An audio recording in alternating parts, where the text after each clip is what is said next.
पिछला क्लास में हम बताए थे तुम लोगों को हार्ट ऑफ द फिश, मछली के हार्ट के बारे में, कि मछली के हार्ट में 2 चेम्बर होता है और उसके बारे में बताए थे। उसमें केवल इम्प्योर ब्लड रहता है और ऐसे हार्ट को हम लोग वेनस हार्ट कहते हैं। इसके बाद दूसरा में बताए थे कि उससे एडवांस हार्ट में आवेंगे तो एम्फीबियन और रेप्टाइल में 3 चेम्बर का हार्ट होता है, 2 ऑरिकिल और 1 वेंट्रिकल, और उसमें दोनों तरह का ब्लड रहता है। मतलब ऑक्सीजनेटेड ब्लड भी रहता और डीऑक्सीजनेटेड ब्लड भी रहता, दोनों तरह का ब्लड उसमें मिला हुआ रहता है। अब इसके बाद सबसे एडवांस हार्ट, जिसको हम लोग कहते हैं मोस्ट इवॉल्व हार्ट, ह्यूमन का जो हार्ट माना गया और चिड़िया में, ये दोनों में 4 चेम्बर का हार्ट होता है। बर्ड एंड मैमल, बर्ड और मैमल में 4 चेम्बर का हार्ट होता है। और हम लोग मैमल, खास करके जितने भी मैमल हैं, वो सबसे मोस्ट इवॉल्व एनिमल है, सबसे एडवांस एनिमल है।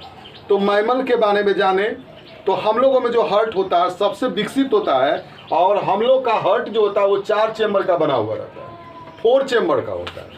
तो सबसे पहले हार्ट का पोजीशन हम लोग बतावें कि हार्ट पाया कहाँ जाता है जी। ऐसे जो ये बीच वाला लोकेशन है, यहाँ पर हार्ट नहीं रहता है, स्लाइटली टिल्टेड, हल्का लेफ्ट साइड रहता है। लेफ्ट साइड में हार्ट हल्का सा टिल्टेड रहता है ना। तो हम लोग इसका लोकेशन पहले बतावेंगे। इसका लोकेशन क्या है? हार्ट वास्तविक में human heart is located in the middle of thoracic cavity. इस भाग को बोलते हैं, मैमल में ज़्यादातर इस पार्ट को बोले हेड, बीच वाला भाग को बोले थोरेक्स और नीचे वाला भाग को बोले एब्डोमेन।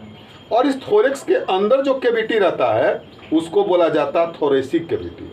तो ह्यूमन हार्ट इज लोकेटेड, चूँकि इसी के अंदर में है, थोरेसिक कैविटी के अंदर में, तो हमने लिखा है human heart is located in the middle of the thoracic cavity but it's apex is tilted toward the left side.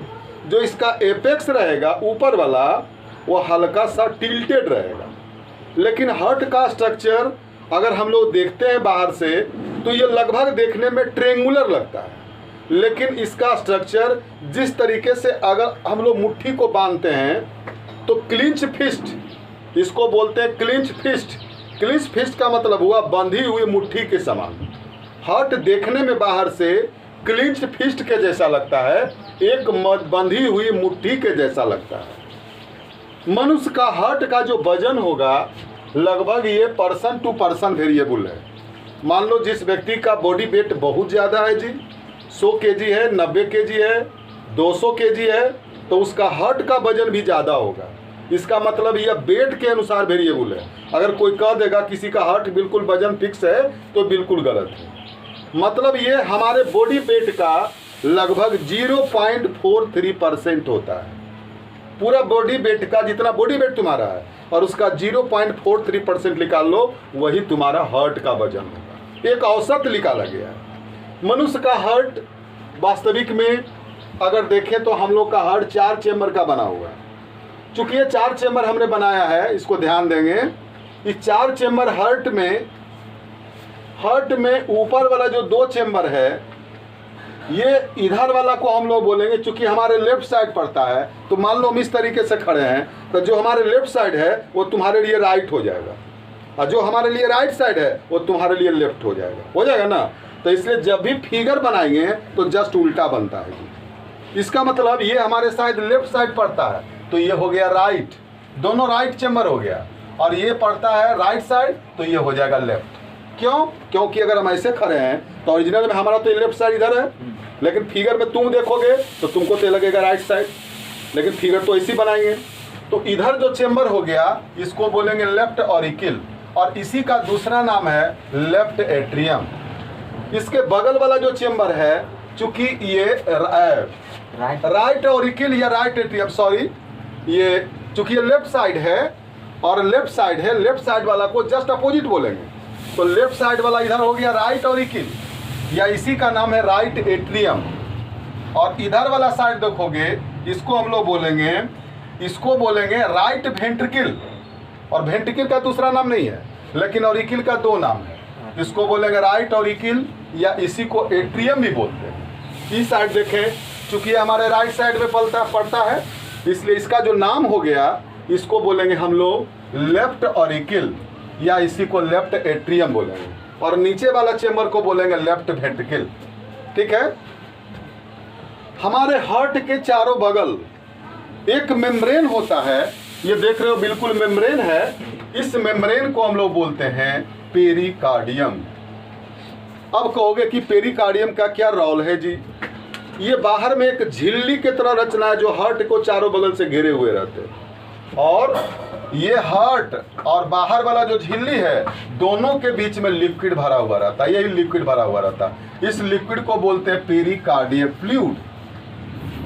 तब सवाल उठता है कि आखिर हमारे हार्ट के चारों बगल पेरिकार्डियम क्यों होता है, जिसको हिंदी में बोलते हैं हृदय आवरण, मतलब हार्ट को कवरिंग किए हुए जो पार्ट है उसको क्या बोलेंगे? पेरिकार्डियम।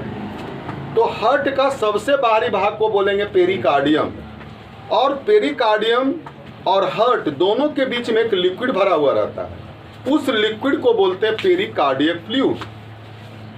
अगर तुम लोग देखा होगा फील्ड में दौड़ते हो या हाई जंप करते हो, लॉन्ग जंप करते हो, या मान लो बॉक्सर है, मारपीट होता है, फाइटिंग होती है, तो पहले तो सुरक्षा के लिए रिब केज है, पसली है, लेकिन इसके बावजूद भी तुम उछल कूद करते हो तो हार्ट को जर्क लगेगा, तो हार्ट में चोट लगने का संभावना हो जाता है। इसलिए उसकी सुरक्षा के लिए बाहर से एक मेम्ब्रेन दिया गया है, और उस मेम्ब्रेन के अंदर में लिक्विड भरा रहता है।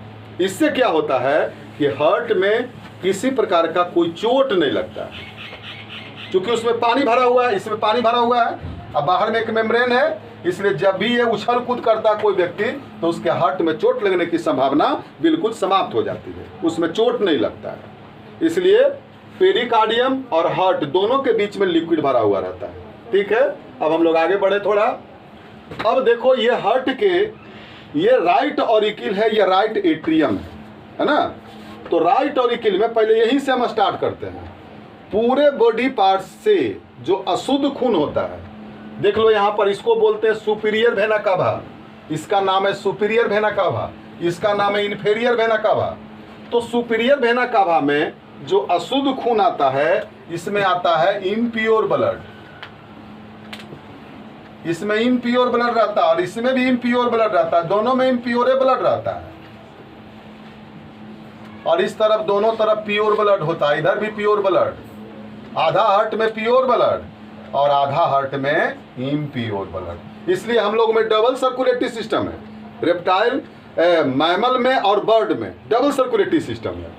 तो पहले सुपीरियर वेना कावा से हम लोग के शरीर के जो ऊपर वाला हिस्सा है, जैसे ब्रेन हो गया, नेक हो गया, थ्रोट हो गया, ये सब में जो सर्कुलेटरी सिस्टम है, इसका जितना शुद्ध खून होगा वो हम लोगों के सुपीरियर वेना कावा से हमारे राइट ऑरिकल में आ जाएगा, राइट चैम्बर में आ जाएगा।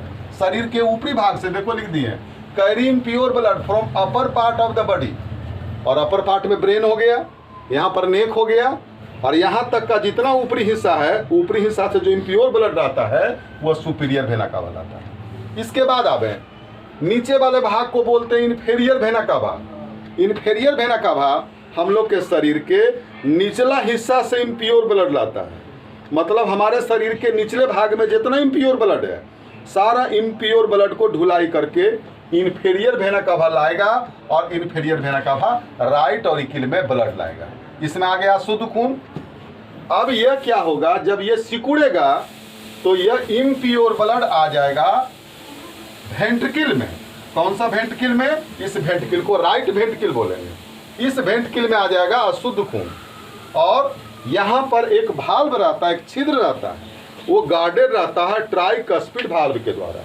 देख लो जी, 1 2 3, ये 3 को देख लो ट्राइकस्पिड। वास्तविक में भाल्व क्या है इसको समझे हम लोग। भाल्व एक इस तरह का स्ट्रक्चर होता है ना। तो ये हो गया बाइकस्पिड भाल्व। ट्राइकस्पिड भाल्व में एक और लगा रहेगा, 3 गो लगल रहेगा, तब इस तरह के भाल्व को क्या बोलेंगे? Tricuspid valve. ये भाल्व जो है एक ही तरफ अलाउ करता है खुलने के लिए, इधर से दाबोगे ना तो ये खुल जाएगा, लेकिन अगर इधर से ब्लड फिर चाहेगा बैक होना तो उसको बैक फ्लो होने नहीं देगा। इसलिए हमारे हार्ट में भाल्व लगा रहता है, और जो पहला भाल्व है इस भाल्व को बोलते हैं ट्राइकस्पिड भाल्व। क्या इसका नाम है? Tricuspid valve. और यह राइट ऑरिकल और राइट वेंट्रिकल के बीच में रहता है, और जब इससे ब्लड इसमें आ जाएगा तब जब यह वेंट्रिकल सिकुड़ेगा तो इस ब्लड को फिर इसमें जाने नहीं देगा, क्योंकि भाल्व एक ही तरफ ब्लड को फ्लो करता है। ऐसे रहेगा ट्राइकस्पिड भाल्व, 2 1 3 3 गो रहेगा, है ना। और ये ब्लड को बैक फ्लो इसमें नहीं होने देगा। अब ब्लड राइट ऑरिकल से ब्लड आ गया राइट वेंट्रिकल में। अब राइट वेंट्रिकल में इम्प्योर ब्लड आ गया, और जब राइट वेंट्रिकल सिकुड़ेगा तब यह इम्प्योर ब्लड यहाँ से बढ़ते चला जाएगा। देख लो, इस रास्ते से चला जाएगा इम्प्योर ब्लड, और इम्प्योर ब्लड